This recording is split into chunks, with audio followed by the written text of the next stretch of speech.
Hi everyone, in my previous video we had a look at the date of the Trojan War, and specifically we had a look at the information provided by the 5th century historian Ctesias.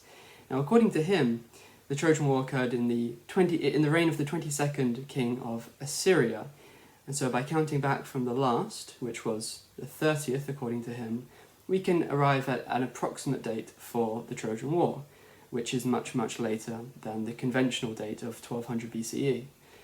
But something else which is very important for this issue, and is also interesting in its own right, is the question of who was the first Assyrian king in Ctesias' list. Well, he doesn't provide us with a big long list of kings, so this isn't as easy as it would be in an ideal world, but he does provide us with the name of the first king. Now that name is Ninus. And he also provides us with explanations of his activities.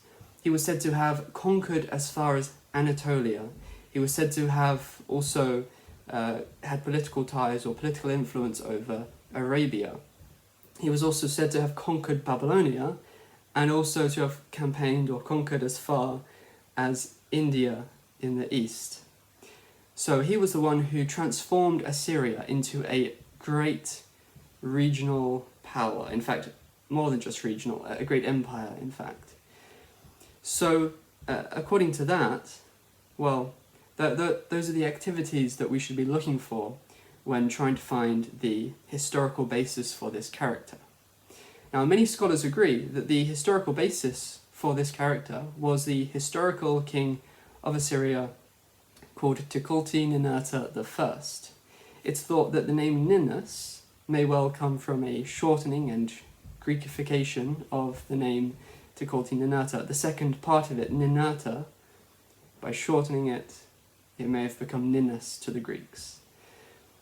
And so regarding his activities, well, Takarinata I was the first and one of the only Assyrian kings to have actually conquered Babylonia. So that was something of immense importance. So in that way, Takarinata I matches very well with the legendary activities of Ninus. Regarding his conquest of Anatolia in the legend, well, Takarinata did not do that. However, what he did do is he defeated the Hittites in battle. Now the Hittites had an empire spanning most of Anatolia, so the fact that Takarinata did in fact fight against them and defeat them could easily have evolved into legends of him conquering their territory, which would have been Anatolia. And then regarding Arabia, well, in records of what Takarinata did, in records of his campaigns, he is said to have campaigned into Arabia. So again, that ties in with Ninus having political control or influence over that area. And then regarding his campaigns to the east, according to what Takarinata claimed in his surviving inscriptions, he claims to have conquered as far as the kingdom which seems to correspond to the northeast of India. Sorry, the northwest of India. Essentially equivalent to where the Indus Valley civilization was. Whether that actually happened or not, who can say? But at least he claimed to have conquered that far. So he is in fact the one who transformed Assyria into a mighty regional power over all of Mesopotamia. So although his activities do not exactly match those from Ninus, his activities do provide a very solid basis for explaining the legend. He did conquer Babylonia, he did campaign into Arabia, he fought against the Hittites, so that may have led to legends of him conquering that area, and we know he claimed to have conquered as far as the northwest of India. So the legend that would have been built up around him would form essentially the legend that we see in Greek records about Ninus. So it's a very, very good theory, I think. In fact, I think it's pretty much definitive. And beyond just his activities in terms of his campaigns, Ninus was also said to have built a city that he named after himself. Now this is usually assumed to be a reference to Nineveh, however that's not necessarily the case, because in fact Takarinata I did build a city which is thought to have become the new capital, or at least a very important city within his empire, which he named after himself, just like Ninus in the Greek myth.